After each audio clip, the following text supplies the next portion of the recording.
He yelled for the fighters to come forward, to which they quickly rushed forward. George's fighters said that they were being thrown back, then tried to defend themselves. The guy yelled to suppress them and not let them get up. Ben was surprised by what was happening. The fighter of the other team looked in fear at Jack, who was standing in blood. Jack looked at the hero and decided that he was next. Ash grinned nervously, realizing that he seemed to have an annoying enemy. Round 3 of the second test. The result of the battle of Team 6 against Team 7, Team 6 won. The main hall of the motto house appeared, after which the first floor appeared, the teacher's office. Adam handed Ben some papers, saying that this was a list of the failed participants and their grades up to Team 5. The man said that many failed this time, to which Ben asked if he was talking about high clans. Ben, leafing through the pages, said that the clanless aspire to become guards of high or middle class clans. There will be no problems here. But the heirs of the high clans will feel that something is wrong, after which he added that they reached the 3rd round if not for the group test. He let out an angry sigh, stating that none of this would have happened if they had followed the old rules of the Demon Academy, to which the man replied that it was too late.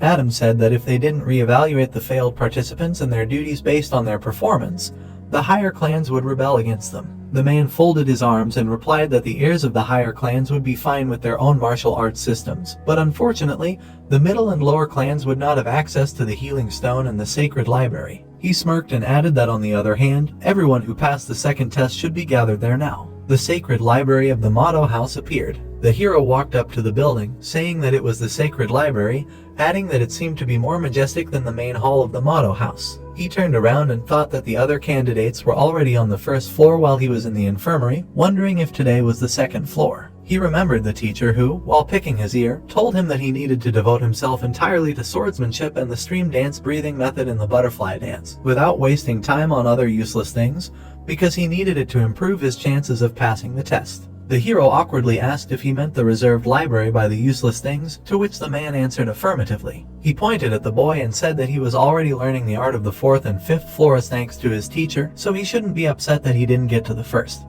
The teacher confidently said that there was nothing there that could even come close to his martial arts. The hero thought that he said that, then remembered with a smirk that he had Nano and decided that he would scan everything possible from the 1st and 2nd floors. The boy was holding a candle in his hands. The 1st floor of the reserved library appeared. Ash, standing between the bookcases, said that it was the first time he saw so many books and, as he thought, he was alone on the 1st floor. He nervously thought that they only had 2 hours for the 1st floor, deciding that they should hurry. The boy told Nano that he would leaf through the forbidden books, so he should continue scanning, to which Nano replied in the affirmative. The hero opened and leafed through different books, while Nano constantly started and finished scanning. Putting the book back, the boy asked how much time was left, to which he replied that he had 1 hour left. Ash asked how many books had already been scanned, and Nano replied that, including sword mastery, blade mastery, breathing techniques and others, 55 books had been scanned. The boy thought about the number and told Nano not to send them to the brain yet, to which Nano understood. The hero thought that it seemed that he had only looked through the outer row of books,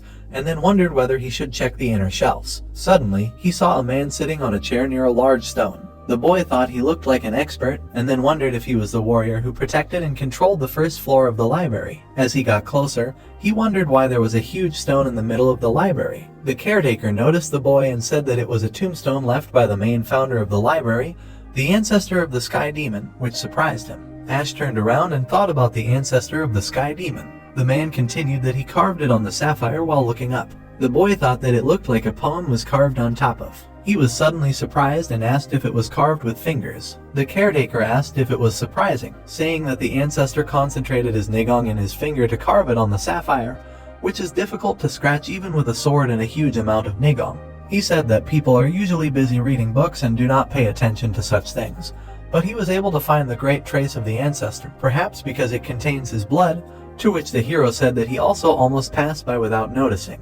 The man said that this was expected, asking who would pay attention to the tombstone on which the ancestor carved a poem when there were so many books around, adding that he protected this place for about 20 years, but no one looked at it, including the descendants of the heavenly family. He added that he had already taken up the boy's time, however, so he should continue doing what he was doing, to which Ash bowed and said that he understood. He turned around and noticed scratch marks from something sharp on the back, as if they wwere hiding something. The boy told Nano to analyze the marks. Nano analyzed the surface of the tombstone, and when the analysis was complete, he said that according to the analysis, the marks were made by a sharp sword. The hero was very surprised, wondering who would do such a thing on the tombstone of the ancestor of a heavenly demon. Nano said that according to the analysis of the depth of the marks, there were 2 people who could have made them. The boy was surprised and, holding the candle closer to the scratches, thought that it was hard to tell looking like this. He told Nano to show the sword marks in 3D augmented reality, to which he turned on augmented reality for the user's vision. Ash thought that there was a huge difference in the force and angle of the sword strike, now it was noticeable,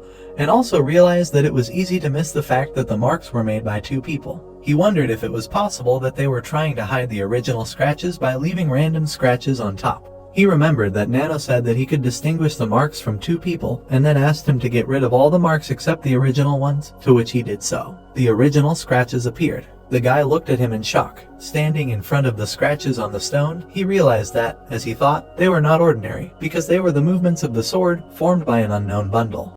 So, friends, this chapter comes to an end. What will happen next? We'll uncover it in the next chapter.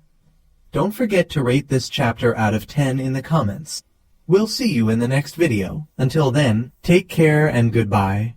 Don't forget to like the video and subscribe to the channel.